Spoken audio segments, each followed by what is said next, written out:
Hey guys, it's Libby again with WootRecruit, and we are super excited. So we just gave you 12 videos of what is our profit flywheel for recruiting, the steps, how do you fix it, what are the issues, what are the key elements, and we have a bonus video for you today, and that bonus video is transfer. What does that mean, and how do I get this flywheel to continuously have momentum without effort from me? Yes. And so, Chris, you want to introduce yourself real fast and we'll get started? Yeah. So I am Chris. I am the CTO of WootRecruit. That's the Chief Technical Officer. So everything systems, everything processes to make sure that everything, again, the engine is running smoothly as we explain here. Yeah. So we just covered retain. And in our first video, actually our first video was an intro, but on the second video, we did impressions, right? And so there's this thing in the middle, and it's called transfer. And if you look at it, it sits between retain and impressions. Yeah. And that might seem weird to you, right? To our listeners, what does that have to do with anything? Well, it's truly a flywheel. And what is a flywheel, Chris? So a flywheel is essentially, if I can explain this right here, is basically something that is able to, like a gear, think of gears in cars. It's something that's able to, again, create momentum. And then over time, you're able to develop and keep that in motion, law of inertia, so that you can make it move faster, pump more energy through it, using less effort. Yes. So less effort. Yes. That is the key. Less effort. So what's the definition of transfer? What are we talking about? So it's the process of transferring your already established culture back to the early stages of your recruiting process, right? So this ensures that the company culture is consistently communicated and reinforced from that first interaction back to retaining our employees. But if we get it so great, right, that flywheel is going to move and have momentum on its own, because when someone comes back to look at our ad, our culture, our people talked about it, shared the job ad, shared it with their friends, shared the post on social media, now starts to have its own momentum. How many companies have we heard of that don't have any problems recruiting because of their culture? A lot. Yeah. A lot. And that is the moment of transfer. And here in WootRecruit, I just want to say, this is really what we're trying to achieve here, is to provide you or give you an opportunity to have this massive transfer of energy. Yes. In your company. And again, our goal here is to have companies be less dependent or independent, let's say, from third-party platforms like Indeed. Yes. So we're a software. So we help you with the recruiting process, and we can coach and guide you. We have account managers that we can add on to our software. But this point of transfer is the ultimate goal for all of our WootRecruit customers, because you can still use the software, because it saves you time and it's efficient and all that jazz. But this is that moment of really knowing you got it right. Yes. Right? It's that feeling, it's so hard to explain, that you got it right. And it's so important because it assures that it's consistent culture coming in and going through that workforce, right? It's the intangibles. And so what are some factors that can really contribute to influencing the transfer? That transfer of culture, that how I get my great culture from retaining my people to then attracting new people, attracting impressions, attracting people to apply. So you want to do a culture audit. Like, you want to regularly review and understand the company's culture. This is so important because over time, and if you put someone else in charge of your hiring, you could come into your company and look at it and have no clue whose company this is. Yeah. I mean, we had a WootRecruit customer who let go of an office manager, and they were doing the hiring, and all of a sudden they looked at their company and they didn't even feel like they fit in it. Yes. Because they got so far off track. And so do a regular audit, a regular review of understanding your company's culture. And this is important because the key culture elements really need to be communicated, within the job postings, within your application. So if you know the company culture and it's true and it's consistent, then I'm going to put it over here in my job ad. and in my application, and Yeah. I'm going to give them that same experience. Yep. So this is a really, really difficult one to accomplish, is this transfer of culture, because it is so subjective. This is really kind of, that magic sauce that you can't really put your finger on. But again, it's just finding ways to kind of make it easier to see. Yeah. Easier to see. And then the next one is consistent communication, right? Ensure that you're communicating that culture so clearly and so consistently to all of your recruitment material. So one thing I've noticed is that people will set their job ad, or they'll set certain things up, and they won't look at it for 6 months. Mm-hmm. But maybe you've changed benefits, you've changed pay, the culture's evolved, you've changed as a company, or like even if you've rebranded, sometimes we forget that's there. Yeah.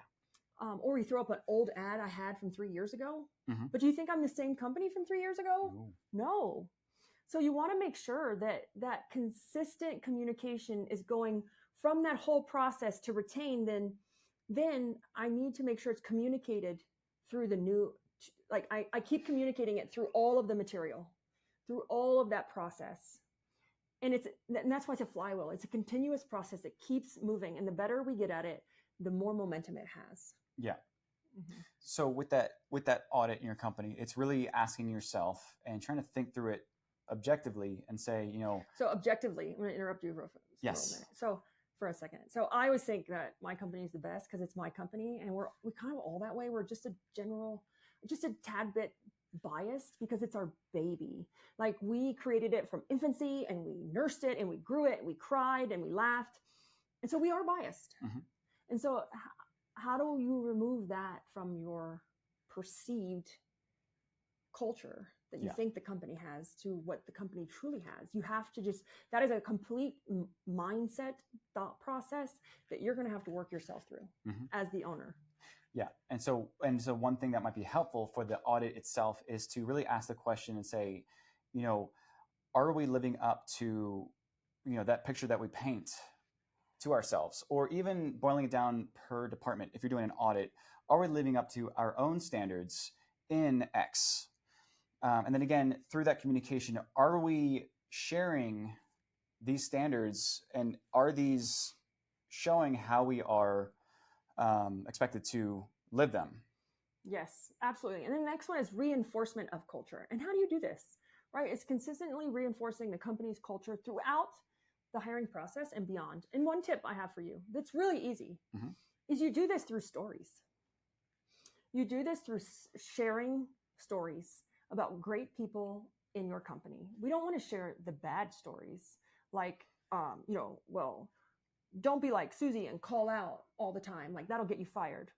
You want to be like Maria, and, Maria's great. She shows up on time. She's always willing to help, lend a hand. If that's someone like you, you'd be a great fit. Yes. Versus focusing on the negative or what not to do. Use stories through your recruiting process, through the hiring.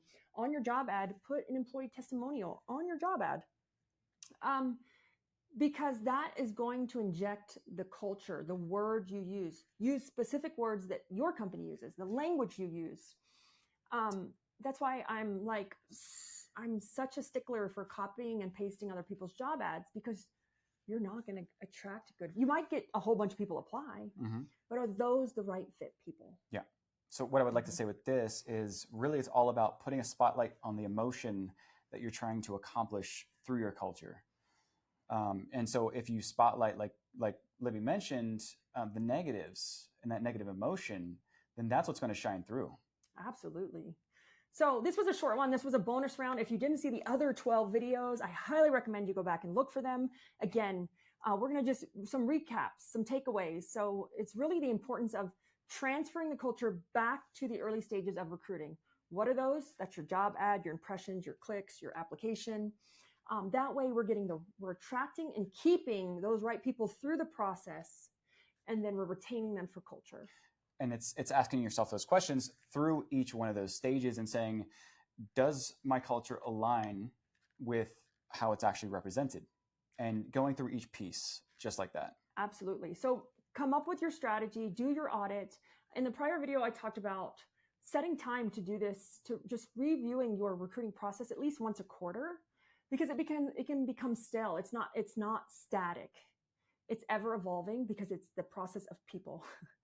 So also you want to make sure, again, you have those strategies and monitor and adjust, but don't adjust too much because you can tweak it to death. And then it can get so far off track, you don't even know what you're doing. So sometimes your recruiting process needs a hard reset. Yes. So just a key takeaway, and a hard reset is like if your iPhone starts to slow down or your computer slows down, everyone's like, reset it, restart it. Sometimes our recruiting processes need a hard restart. Yeah. And with that being said is, you say don't over tweak it, don't over analyze it, is sometimes that's being too narrow with your scope. And I like the saying of focusing on the macro, not the micro. We use that a lot internally in WootRecruit, but it's really just objectively looking at, the macro level. It's the big picture. It's, are things in this area, does it feel right? Does it feel good? Does it make sense? Is it running the way it should, without going too deep too soon? Yeah. And another note on that is, in your job ad and through that process, are you speaking to your applicants in the verbiage that they would use?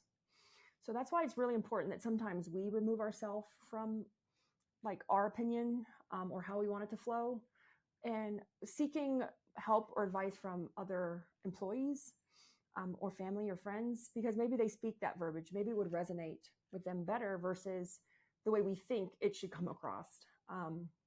Because again, when we're recruiting, our target market, our ICP, that ideal candidate profile, is different for every company and every position. And we need to make sure that we're speaking the language that's relevant to them through the entire process, but also that embodies the culture of your company at the same time.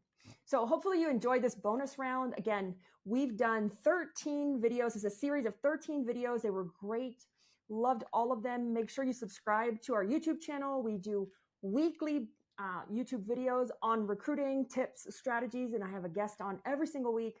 Super great information, and they're just great industry partners that have really wanted to come on and share their journey, their mistakes, and what they've done right. And again, my name is Libby. I'm the owner and founder of WootRecruit. I am Chris, the CTO, Chief Technical Officer here at WootRecruit.